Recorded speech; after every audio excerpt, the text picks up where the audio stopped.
We are Delem Ligu. How may we be of service to you this evening? Hi. I've been having a wide variety of spiritual stuff happening, and I have some questions for that. Yes, of course. What would you like to know? I'm been having a lot, so many experiences that I think that maybe it's meaning something.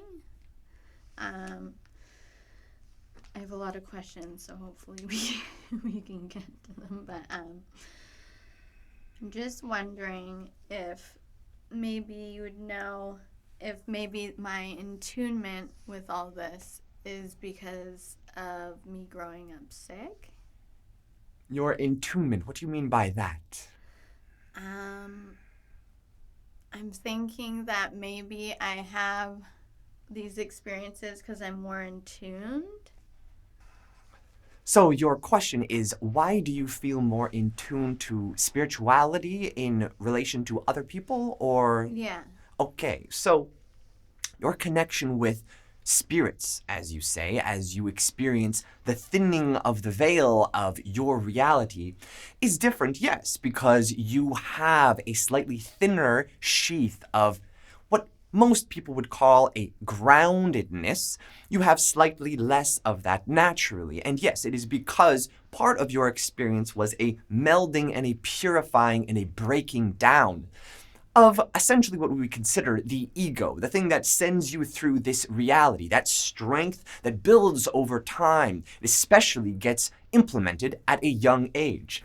You had many experiences that brought you to a place where you had slightly different perceptions than what you would normally have had you been a normal child with normal experiences, quote unquote. So, your experience, as you deem it to be in tune, yes, is in tune with your reality. It is not necessarily more or less in tune than any other being. They are just in a different tune. Yours was unique to you for the reasons that you came here to explore this reality for. Does that make sense? Yes. Thank you. Yes. Okay. I have other questions.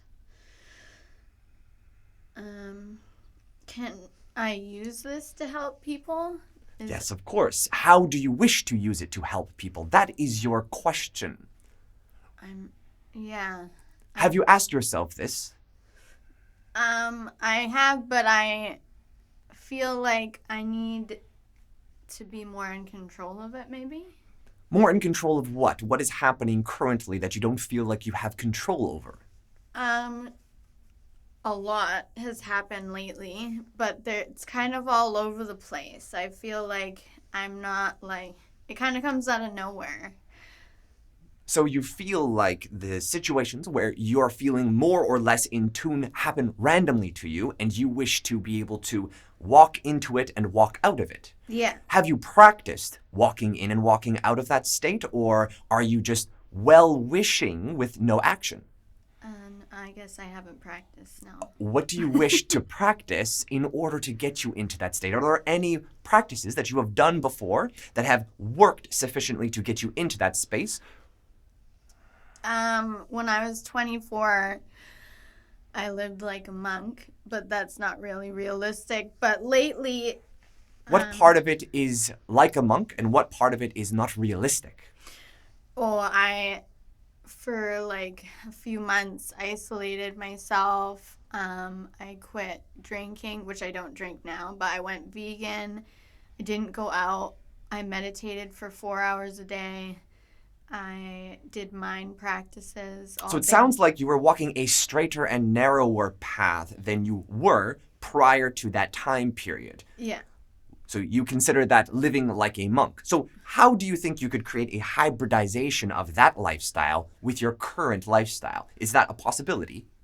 I don't think so, but I feel like the experiences are still coming, so I don't necessarily need to live like that now. You don't need to live like that, but are there some of the things that you did at that period of time that you feel like would serve you in this current time period you are in?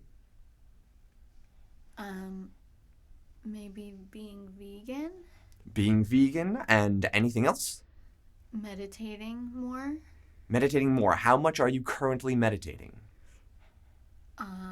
I don't really meditate as maybe have like a little bit of quiet time in the mornings. Okay, I so could do you way more. can implement different practices. Most people that are wishing to imbue a greater control, as you say it, of their spiritual experiences are doing something which is colloquially known as sadhana, which means a morning or afternoon or whenever suits your schedule practice, typically done in the morning to jumpstart your day and get it started on the right foot on a spiritual note.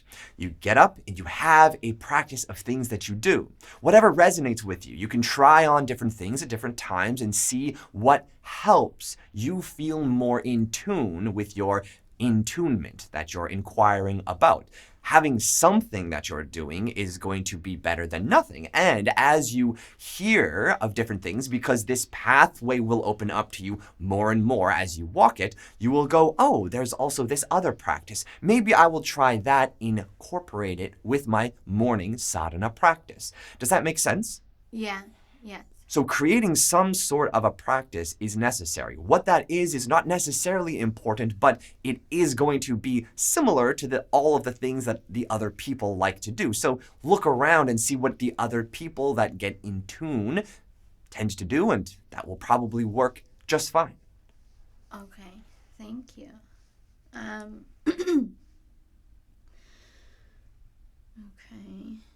I have a lot of questions.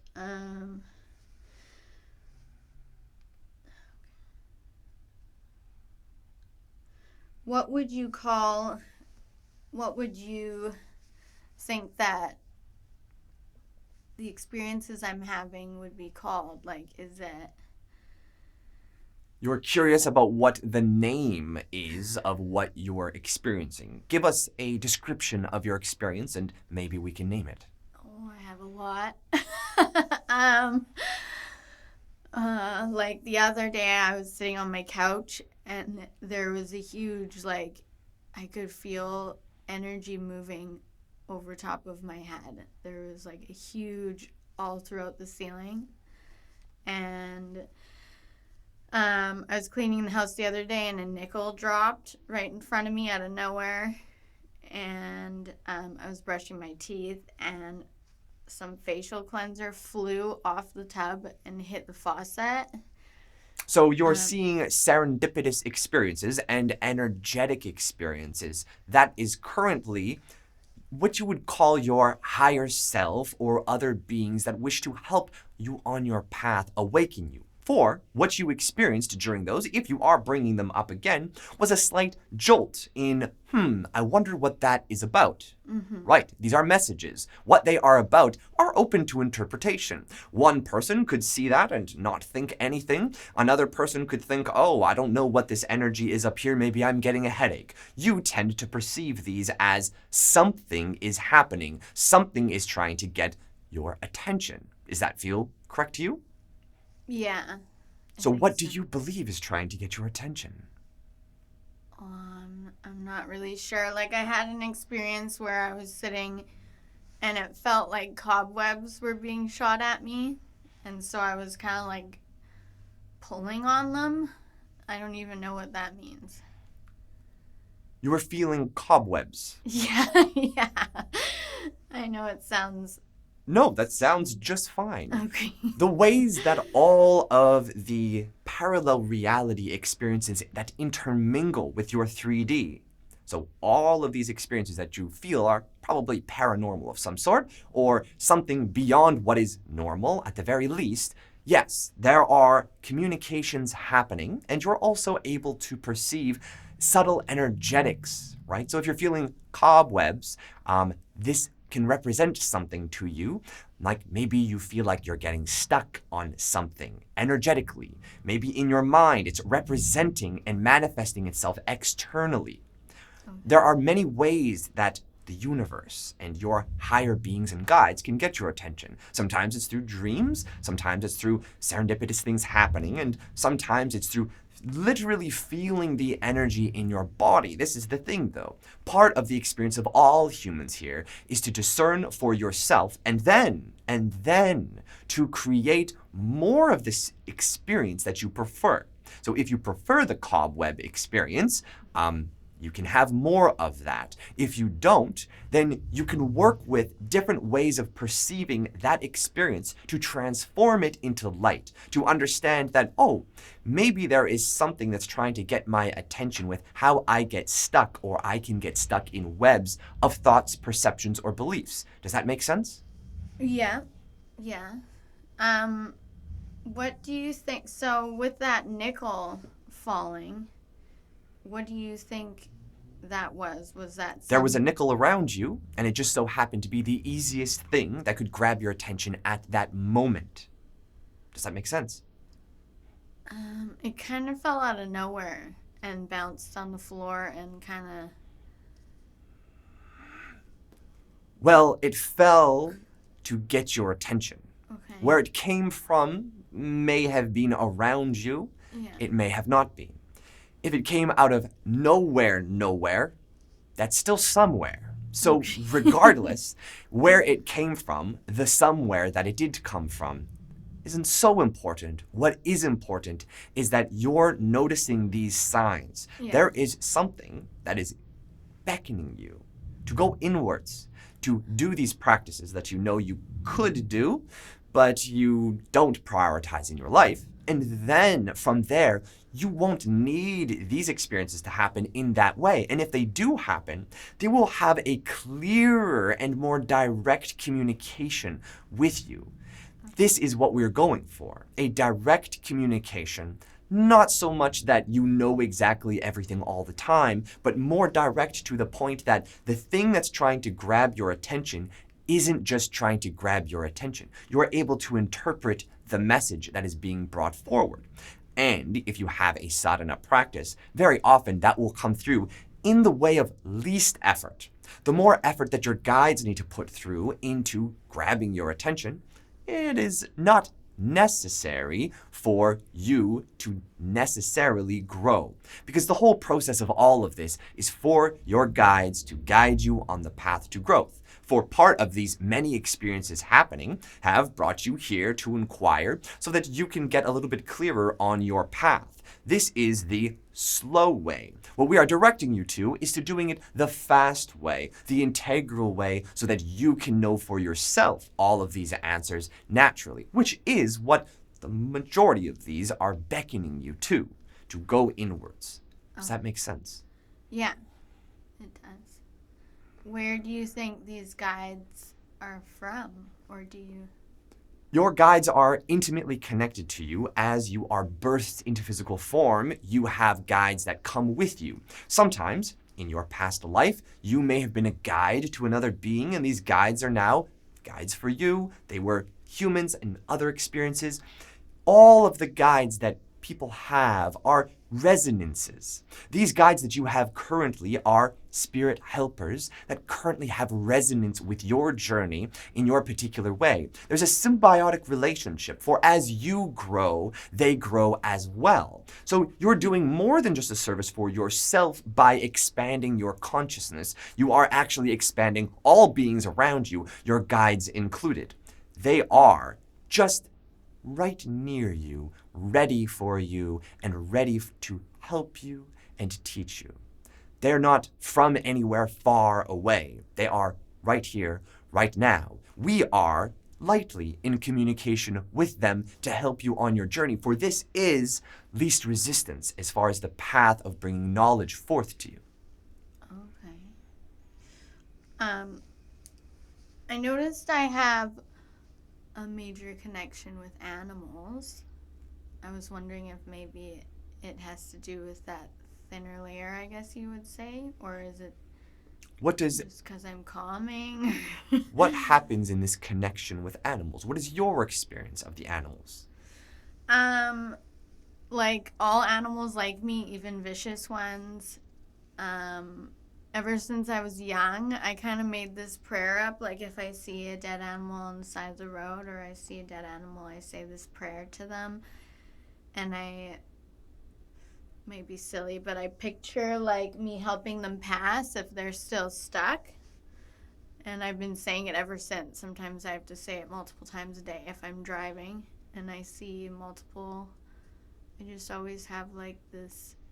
I feel like I have a connection with animals. Certainly you do. This is a bridge. Part of these experiences that you naturally feel inclined to do intuitively are things that you have already done in your past lives. Said prayers for animals, have an overwhelming compassion. So, of course, these animals can feel this compassion oozing forth through you effortlessly because you already have an accumulation of this energy in your past experiences. So, effortlessly, you attract the animals because they know you are a safe place. If you look at any being in this physical reality, generally, you're going to see a natural predisposition to protect oneself where there is danger. What they're feeling is that you're the opposite of dangerous. You are home. You are helpful. And yes, your connection with them and serves yourself. Is there some way that you wish to express this energy through you, which is somewhat different than the way you're doing it currently? I'm not sure. It sounds like what you've been expressing thus far is that life seems to be happening to you, and you're just going, oh, well, that's something, and that's something over there too. Are there some things that you feel like taking action towards so that you can see what's in it for you? Well, I'd like to be able to help others, possibly. I just have no idea how yet. But I want to practice, like we just talked about, and certainly by you doing your own work and by you doing your sadhana, you will help people. But you will definitely help people with any implementation of following this compassionate flowing energy that comes through you. Anything that you choose to do will be of help to people, because what people need is more of a place within this reality to feel like they are safe. This mirrored reality of the animals seeing you and feeling safe is already a service. You can express that however you want. You can do more of it. You can expose yourself to animals more often. You can take that same energy and apply that to humans or whatever you so choose to. Okay. Would you say when you said that it's like a thinner layer kind of around me, would you say that people feel good hanging out with me then? Like, well, that depends how you interact with them. Do you have something specific?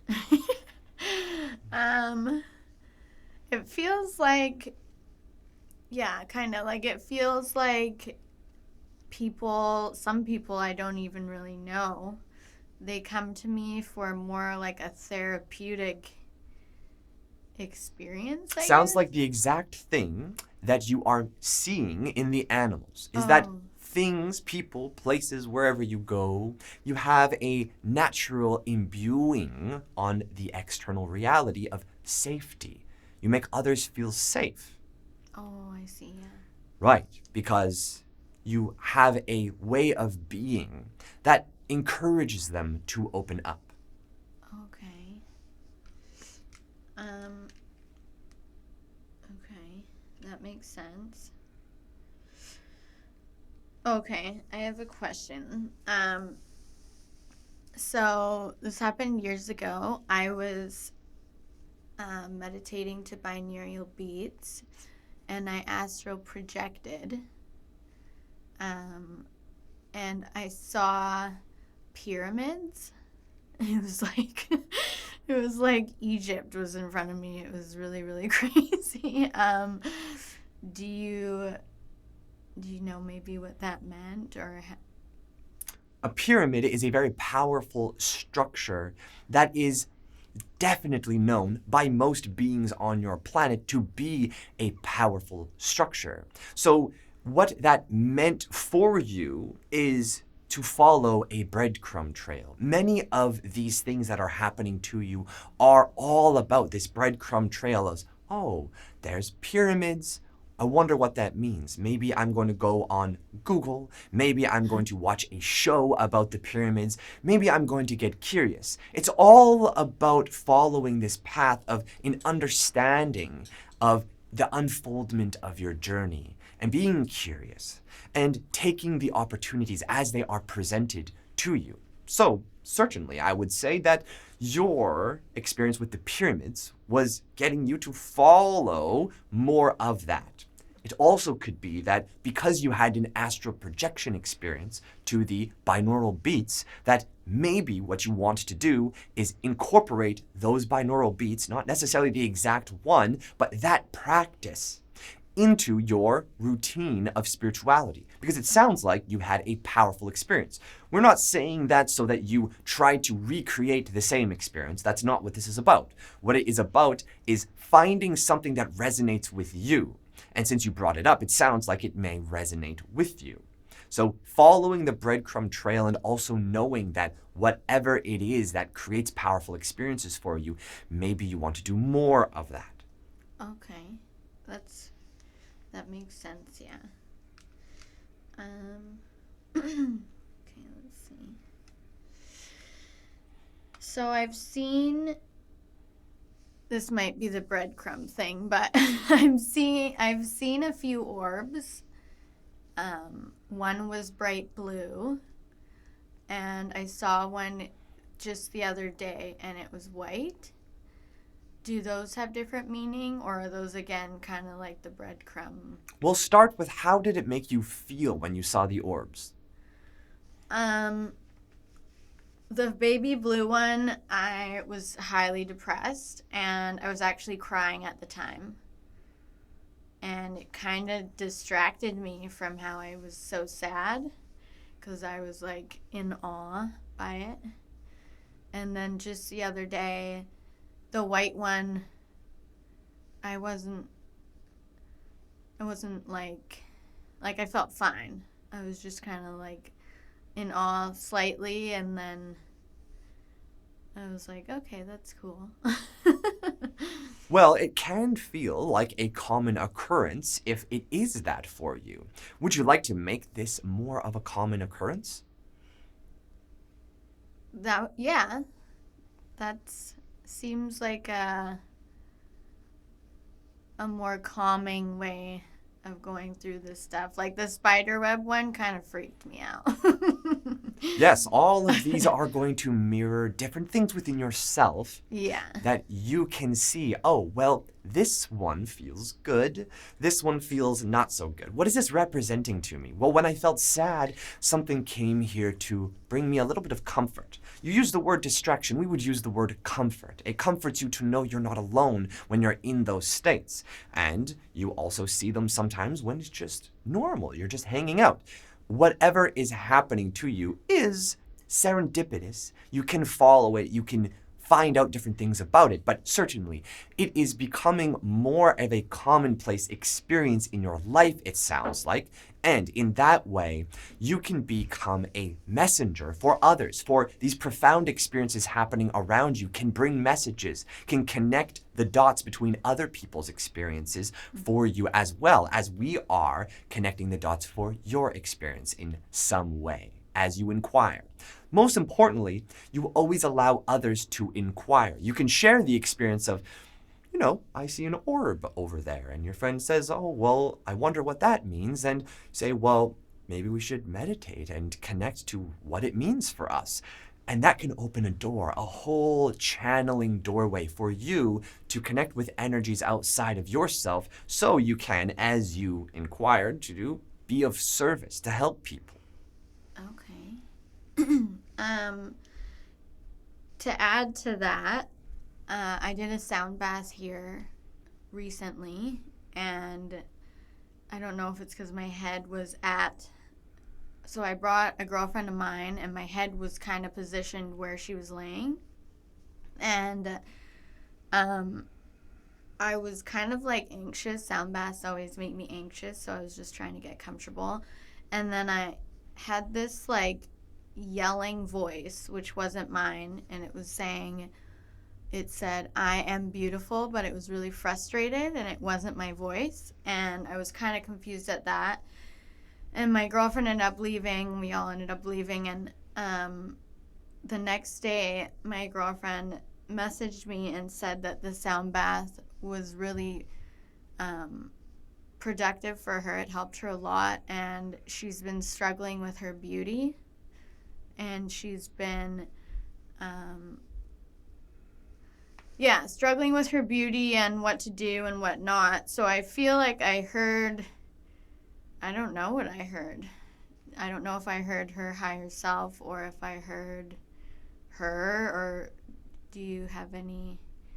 During the sound bath, what's happening here is there's an energetic soup that you are a part of. So naturally, you are going to be a very empathic person, and you can likely tap into different energies at different times. But when you are here, completely receptive in your meditative state, when you're in a meditative state with others that have the collective idea of healing, you're all going to be part of this soup together of healing. So your energy is going to be merging with the other person's energy, combined with the collective intention which brings in different beings and different energies to help be of service. So as this person felt like the sound bath was productive, you tuned into a being that was being of service and healing her, helping to bring forward a more clarified vision of herself.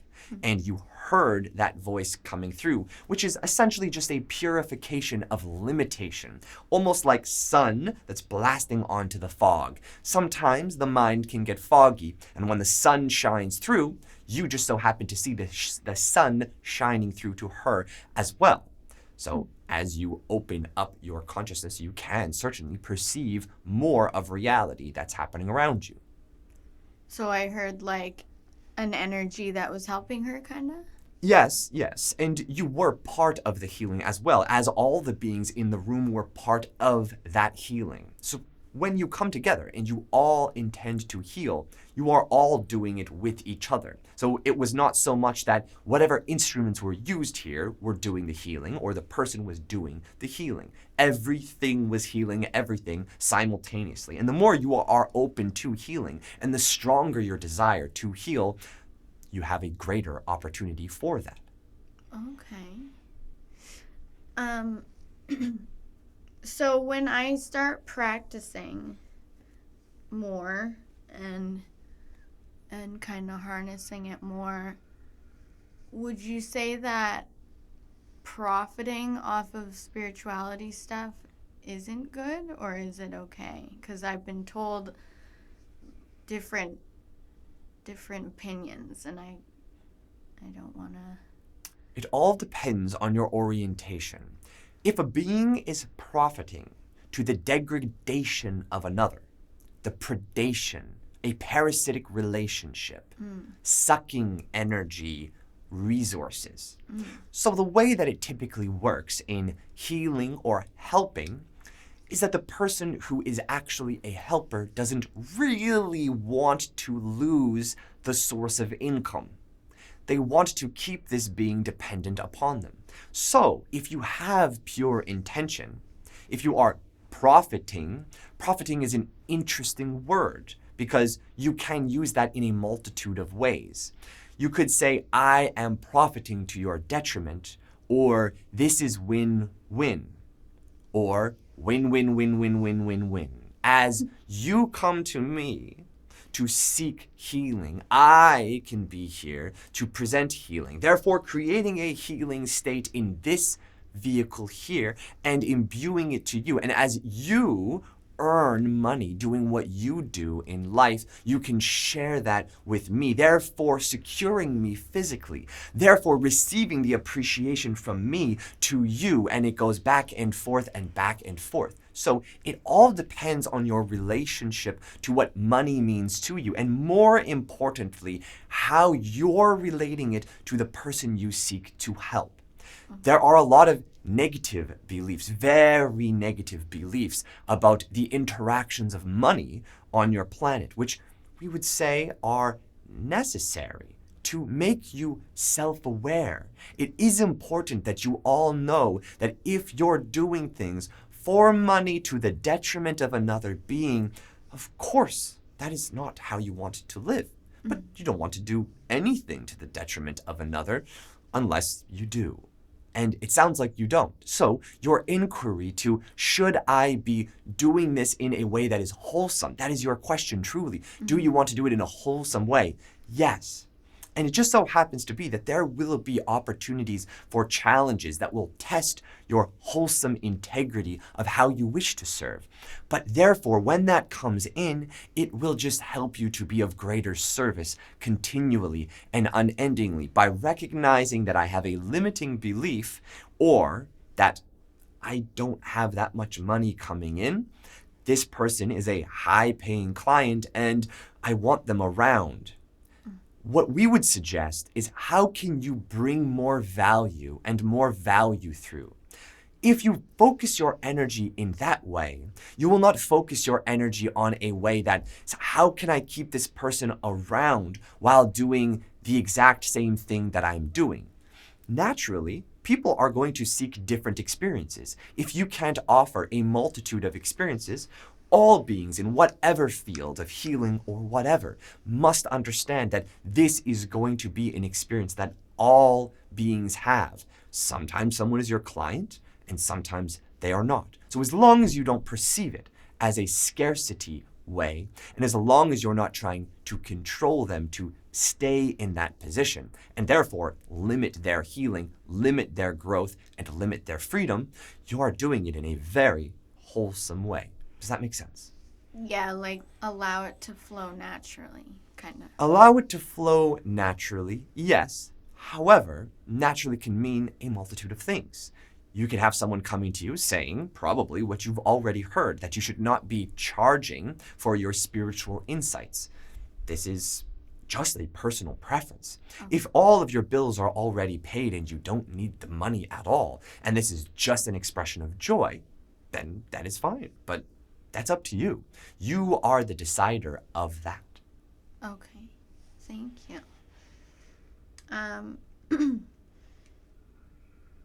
Is there certain things, I hope this question is an okay question. Is there certain things that I should stay away from that could block this? Or is this just me and it's just, because I was told that, like, you can shut it off, kind of.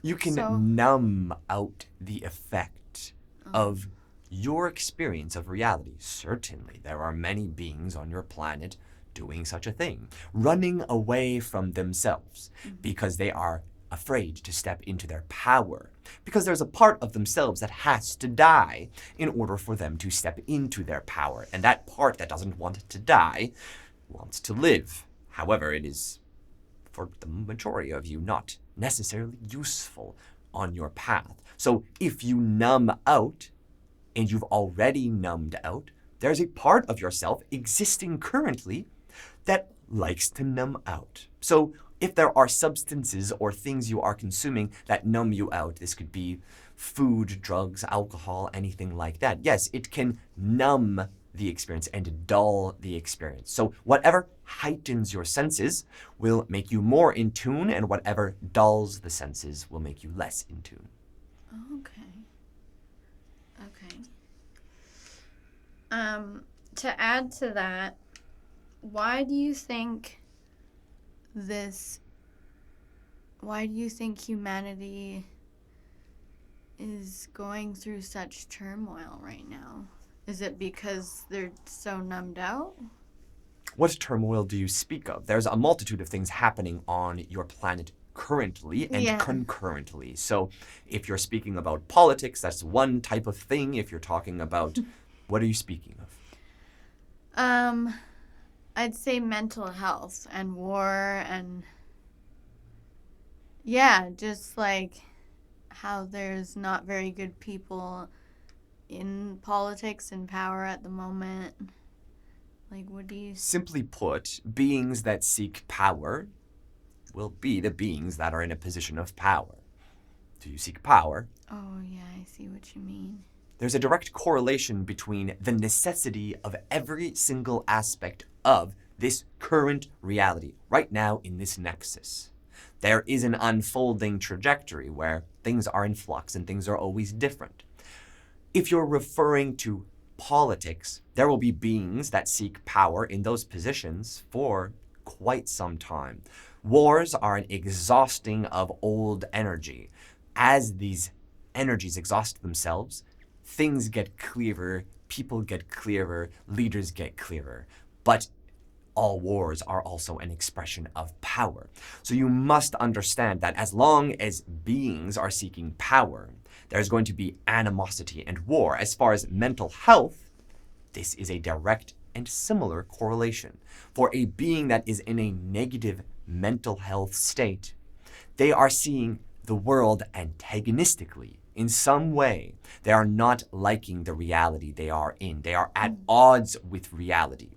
If your mental health is in clear and pure state, it is going to be in harmony with this reality. Part of this is understanding everything that's happening in the reality. It doesn't mean you need to nitpick each piece of the reality, but you must understand that you are you. You can take the responsibility for how you relate to reality. As long as you're trying to control the reality, you are falling into a trap of power. This trap of power haunts every single human, for it is your birthright to have the choice to seek power or to seek to absolve yourself of power and just go inwards and be yourself. Either you want power over others or you want empowerment. There are two options. Empowerment meaning? Empowered means that the only thing you care about having power over is yourself and your own daily life. Like self-mastering? Certainly. Okay. Sorry, I didn't mean to interrupt. That was not an interruption. That was perfect. You answered it. Would you say that ego is something we need to get rid of? Do you think ego is a bad thing? Your ego is essentially your teacher. As we were just expressing, to do with power, these are ego games. So, as you can see the ego in another which feels victimized by another ego who is seeking power over, you are engaging your ego, going from a place of more than, less than, anything other than I am just me. When you're in a state of I am me, and that's all I care about, there is no ego. Ego must feel inferior or superior to something to do with reality, often others, people. So if we feel inferior to do with someone in our reality or superior, we've got an ego game happening. This does not mean the ego is bad. It means the ego is here to teach you how to relate to reality. This is all a training ground. Okay. This is self-mastery, as you put it. As you become a master of yourself, you are mastering the ego. You're not getting rid of it. It gets rid of itself as you master yourself. It essentially doesn't exist in the way that most of you think that it does. It is just showing you I'm in harmony or I'm not in harmony. When I'm not in harmony, I feel this pain and I feel an antagonistic perception of reality to do with how things are unfolding for me, therefore teaching me how to get into harmony or how to seek power and to control the reality. Does that make sense? Yes. Would you say that this life is a step and after death there's a different step? Certainly, there are unending and infinite steps. The steps will never end. So this is why, truly, most of you can incorporate a sense of ease. Once you look at your small earth in relation to the universe, you gain perspective. And you gain perspective as one human on this one small earth. That is having one small perception in a multitude of perceptions on the planet beyond just humanity. So in that way, there is no rush and nowhere to go. There is infinity in every direction, everywhere that you look. In that sense, the steps are not necessarily steps. They are just unfoldings. The universe is unfolding itself, and you're unfolding in your own unique way. Okay. How would you view like substances that help you spiritually? Like how What kind of substance are you referring to? like San Pedro, Plant medicine. or nitrous oxide, like You're throwing in something which is not a plant medicine. So, not a plant medicine. first, let's talk about plant medicines. Okay. Plant medicines help you to illuminate yourself. Part of this experience is showing you what's possible, helping you to get out of your own way. But it sometimes puts you right in clear direction of being in your own way. It just creates an opportunity, just like any form of reality expression that you do. So if you go travel, it's creating an opportunity for you to have an experience in relation to traveling, especially if you have a deep calling to travel. If you're just traveling because you want to get away, maybe not so much. But if you feel specifically called to go see a pyramid, this is creating an experience. The plant medicines are an experience of such magnitude. For there were many beings on the planet for a very, very long time with very little happening outside of these microcosmic experiences of catalyzation of the spirit, as we would call it. You all here have many different forms of catalyzation. Think about a world before Google. How did you find answers? Well, you went to these plants and they helped you to unfold your journey in a particular way. But not only your journey, the journey of your community and your collective. This is essentially a program of up-leveling the consciousness of humanity. So now you would like to also ask about chemical-based substances, yes?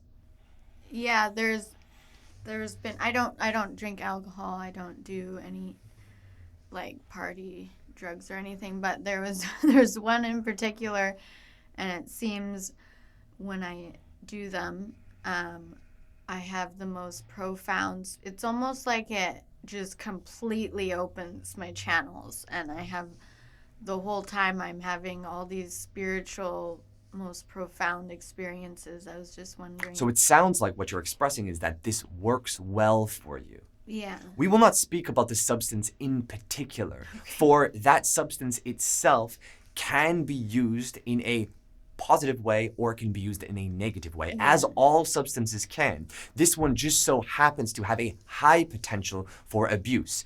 You currently find yourself tiptoeing along that reality because this teaching that it has for you to dive deep within yourself to show you what's possible just so happens to be your anchor point of where you can fully surrender. This is what you are seeking to do when you get into your altered states and as you go into your sadhana practice. You must ask yourself, how can I incorporate more of this energy in this state? You must earn it. If you repeat going back to any substance continually, you are not relying on yourself to come to this for yourself. What you will end up creating is a dependence. For San Pedro, ayahuasca, different things like that, the potential for dependence is quite low, for they are not very enjoyable experiences. There are many other experiences, like your MDMA, which can create profoundly blissful and beautiful experiences. However, they have absolutely detrimental post-experience effects on you physiologically. So as you trade some of your physical essence for this experience, there is a trade-off. You can become indebted to these experiences, and then you will inevitably become lazy and go to these experiences for every spiritual experience that you seek. In that way, you sell yourself short of your full capacity. Does that make sense? Yeah. Okay, so to make sure that doesn't happen, would you say that you have to spread it out Spread it out. Or No, we are saying that what is the experience that you are having?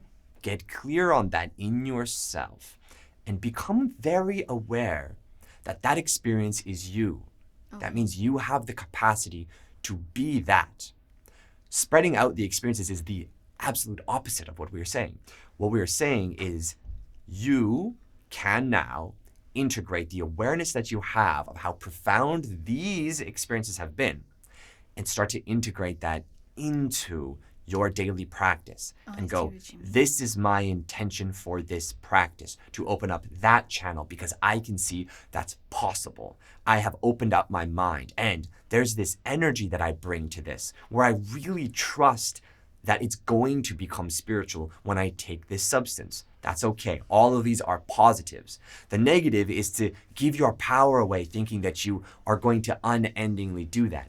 This will thwart and numb down your experience and at an age eventually make it somewhat obsolete as a potential because the human body only lives for so long. How long are you going to wait before you start to create the pathways in your consciousness to start implementing you as you, and you are giving the power to you, not giving it away to substances or anything else? Does that make sense? Yes.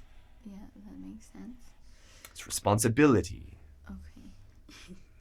Let me just grab another question. Okay, I have kind of a it's somewhat personal, but I'm just going to say it anyways.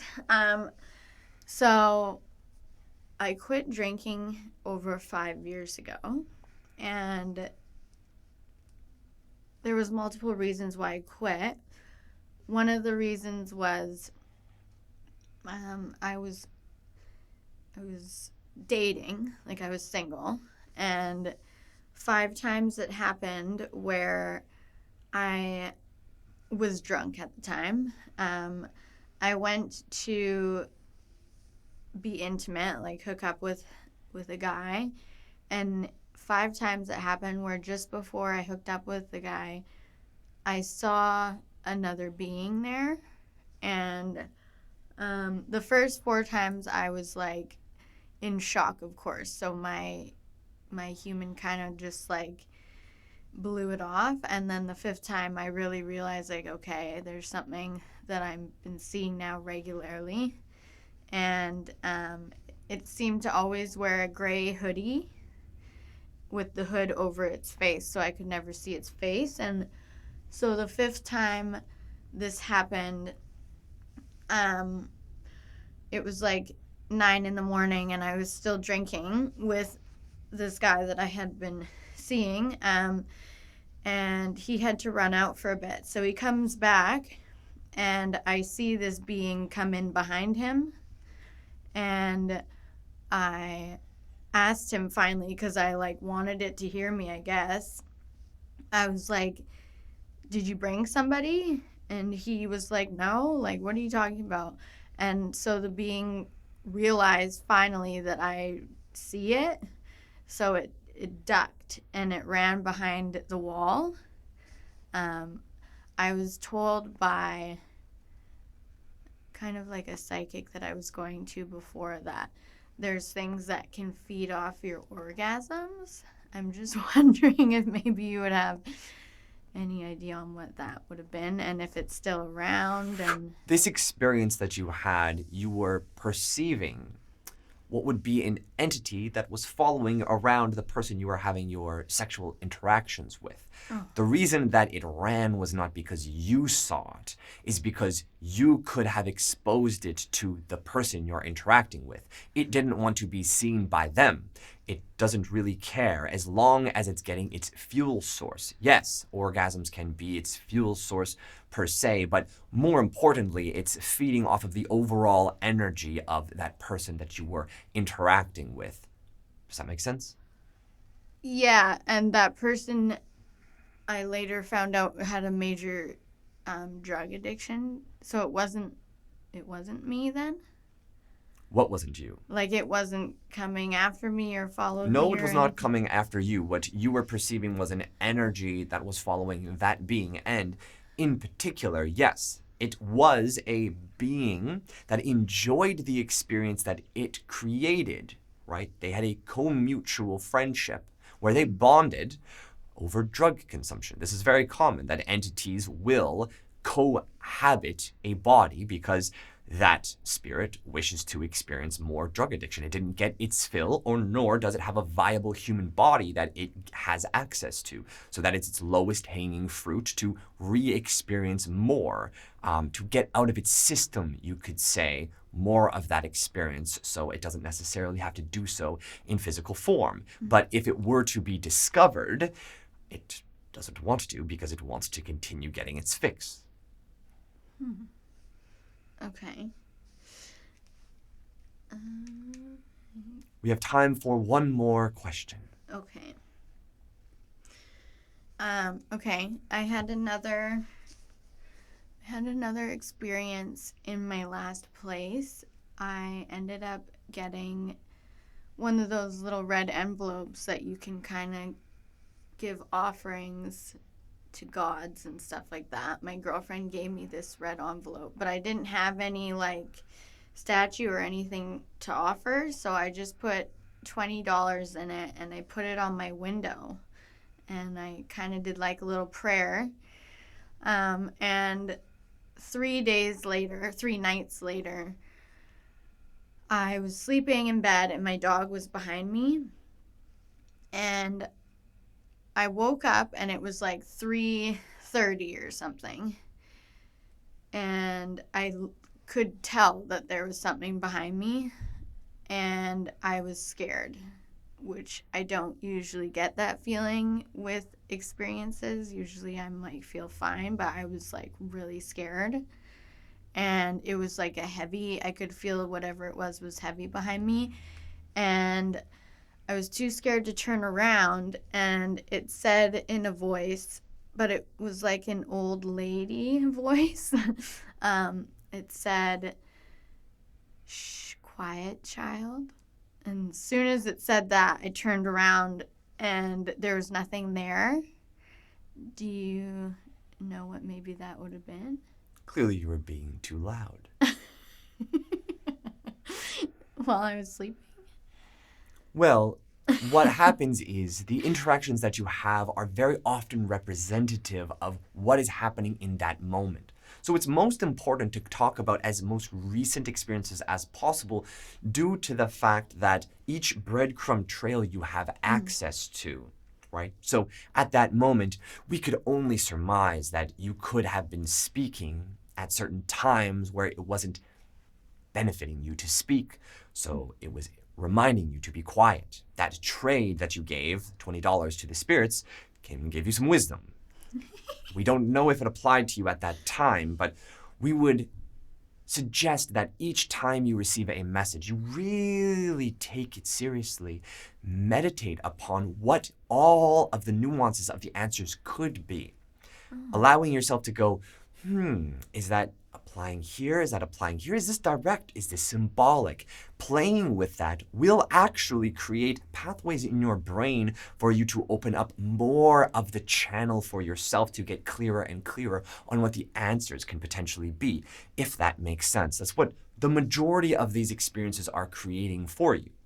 So it was a good message. It wasn't... All messages are good messages. There are no bad messages. All messages are here to teach you and show you the next step of your journey and to unfold goodness for you. We could even point out that that entity following your partner was eventually going to be found out, and it was found out by you.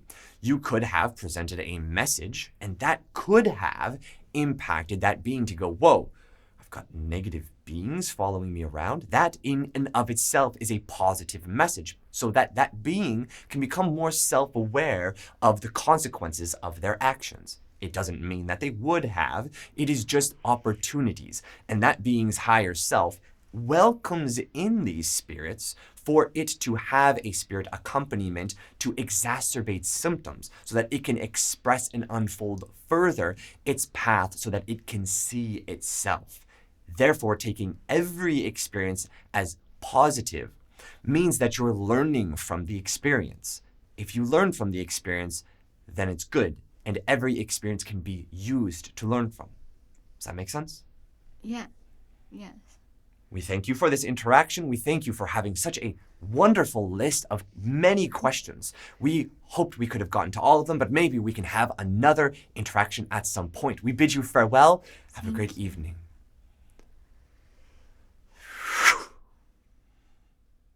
Hmm.